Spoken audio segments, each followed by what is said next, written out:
Steve Reeves really disliked him a lot. Stephen Lester became Steve Reeves. He was born on January 21, 1926, in Glasgow, Montana. Early in his life, Stephen Lester Reeves lived in the rough northwest of the United States. As a child, his family moved to California in search of better chances. This was typical of many Americans who moved west during the Great Depression. Reeves has always had a strong sense of discipline and desire, even when he was young. He became interested in exercise when he was a teenager and learned about bodybuilding as a way to look better and be healthier. He got really excited about weightlifting right away and spent a lot of time working on his body with almost monastic commitment. When he was young, Reeves went to Oakland Technical High School and later did great things in the U.S. Army during World War II. As a soldier in the Pacific Theater, he was praised for both his service and his incredible strength, often doing things that amazed his fellow soldiers. When Reeves got back to California after the war, he started competing in bodybuilding shows. This was the first step on the path to becoming a famous actor. Steve Reeves took over the fitness world in the late 1940s. His body was perfectly balanced and symmetrical, which made him stand out in a time when size was often more important than looks. In 1946, Reeves won Mr. Pacific Coast, and in 1947, Mr. America. In 1948, he won Mr. World, and in 1950, he won Mr. Universe, solidifying his image as one of the most handsome men ever. People thought he was the perfect example of natural bodybuilding because he was strong and beautiful at the same time, like the statues from ancient Greece and Rome. Hollywood casting directors and producers were interested in Reeves because he was good at bodybuilding. They saw him as not only a good-looking man, but also a natural leading man with screen presence.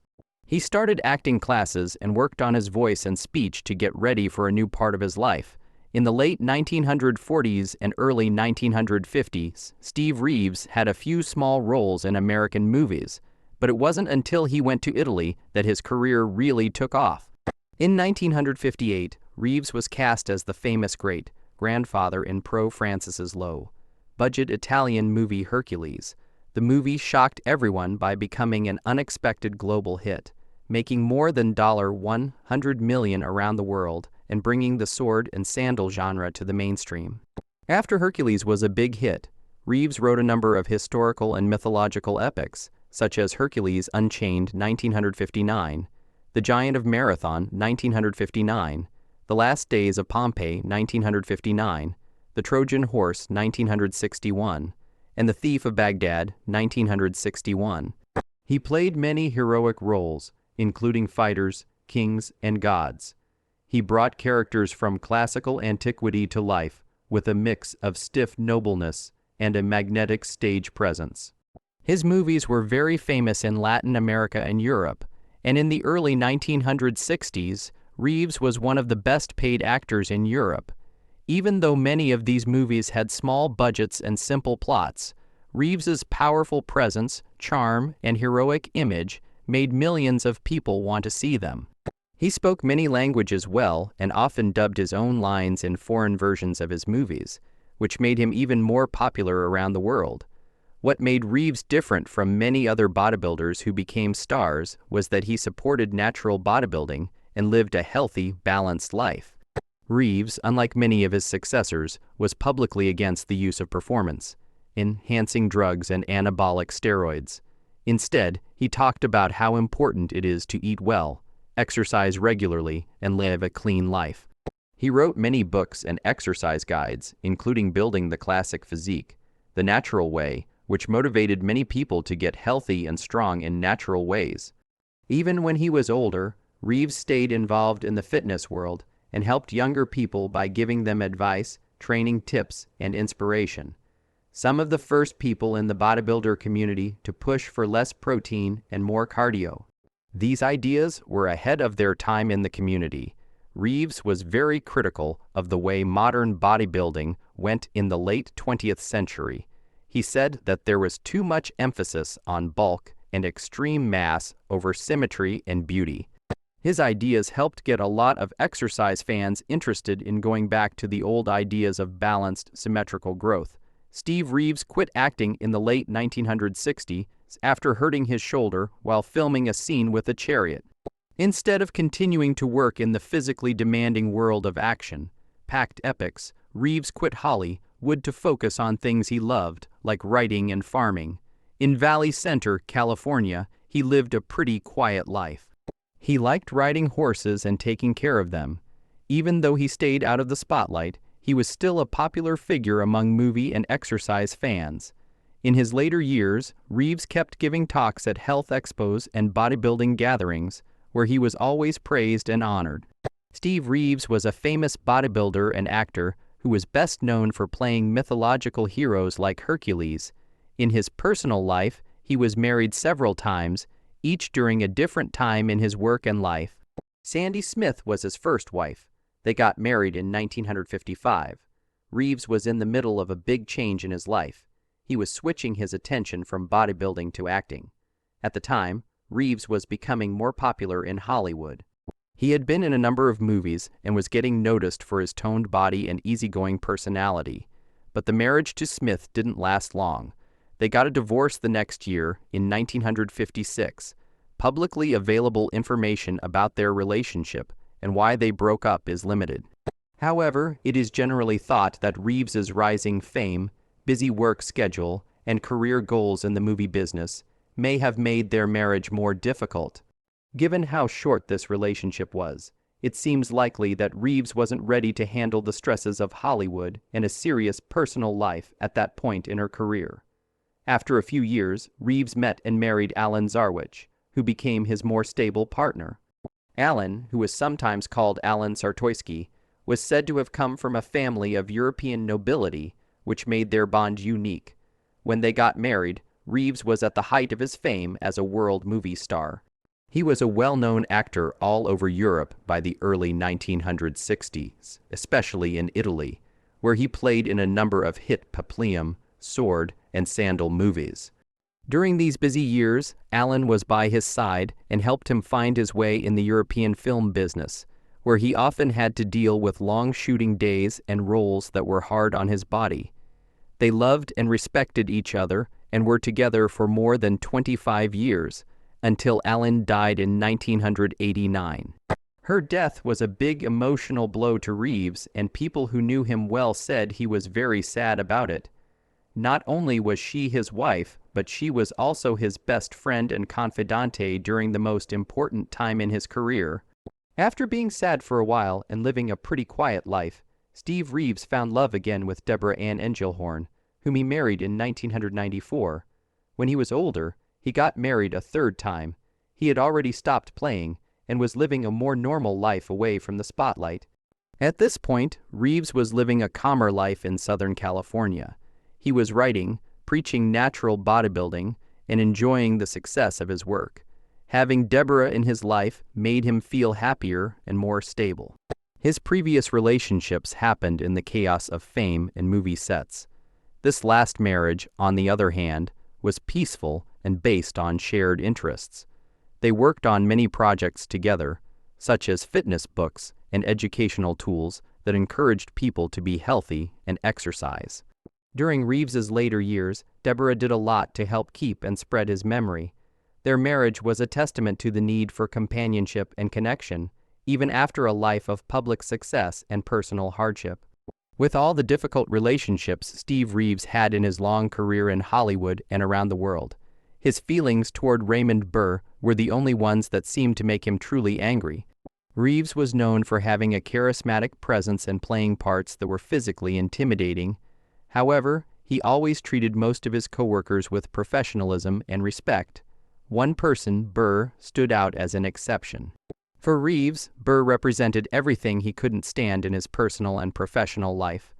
Many people who have watched or studied these two men's jobs and personal lives say that more than one thing played a role. The first thing that contributed was the big difference between their attitudes and the way they worked. Reeves, who used to be a weightlifter and had turned to acting with a strong sense of discipline and humility, often found Burr's strict and sometimes overbearing manner annoying. Burr was known for being intense and sometimes theatrical on and off screen, which was different from Reeves's more direct, no-nonsense style. More importantly, Reeves thought that Burr represented a type of Hollywood ego and politics that he really didn't like. Reeves was very famous, especially in the sword and sandal epic genre, thanks to movies like Hercules and The Last Days of Pompeii. But on the way to becoming famous, he had to fight hard against the studio system and typecasting.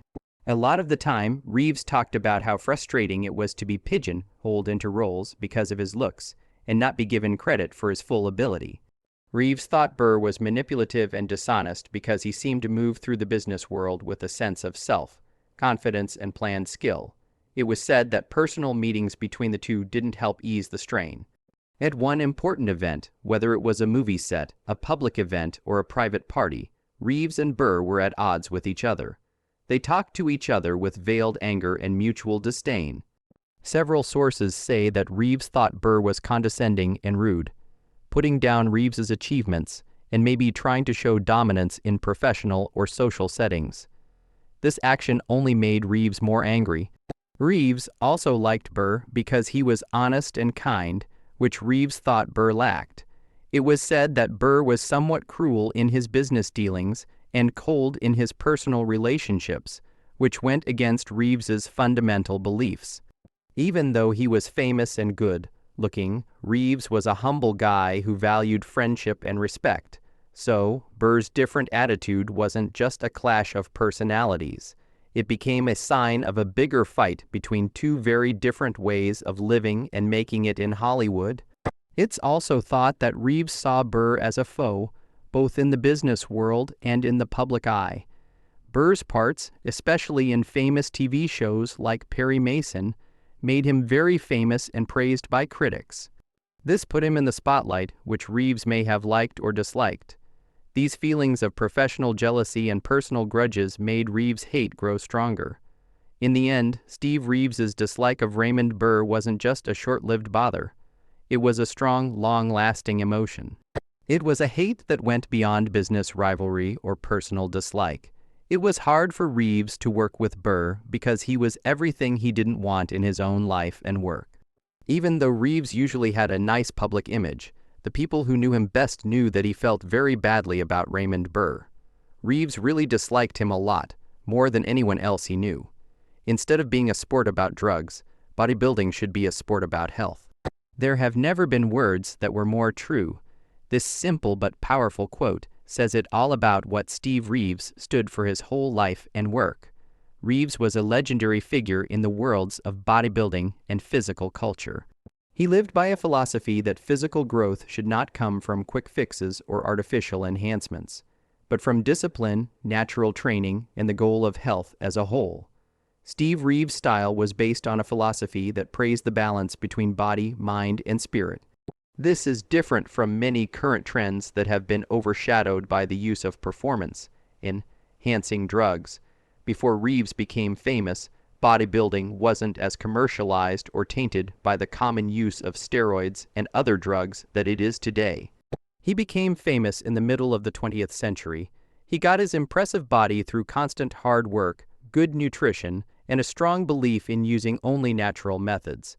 It has the perfect balance of muscle mass, symmetry, and proportion. The fact that Reeves was successful showed what the body could do when it wasn't on drugs. He was a true innovator who encouraged many people to see exercise as a whole and health-focused activity. On the other hand, as bodybuilding grew, it sadly started to become more drug-focused. Many athletes relied too much on steroids and other drugs, often at great personal cost, in order to get bigger muscles and faster results.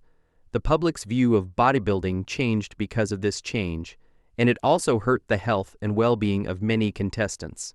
Reeves's words are a powerful warning that bodybuilding should be about improving the body's natural abilities, promoting health, and promoting longevity, not about giving up health for short-term gains. Toward the end of his life, Steve Reeves fought his own health fight. Reeves had exploratory surgery in the afternoon of Friday, April 28, 2000. This was part of his treatment for lymphoma, a type of cancer that affects the lymphatic system. Even though his medical team tried their best, problems arose, and Reeves sadly died just before noon on May 1, 2000. He died of a blood clot, which was a sad ending for a man who had spent his whole life working to improve health and energy. Palomar Hospital in Escondido, California, was the place where he died. It had a sad past because it was there that his second wife had died many years before. Steve Reeves's life and accomplishments make a strong case for bodybuilding to go back to its roots as a health-focused sport.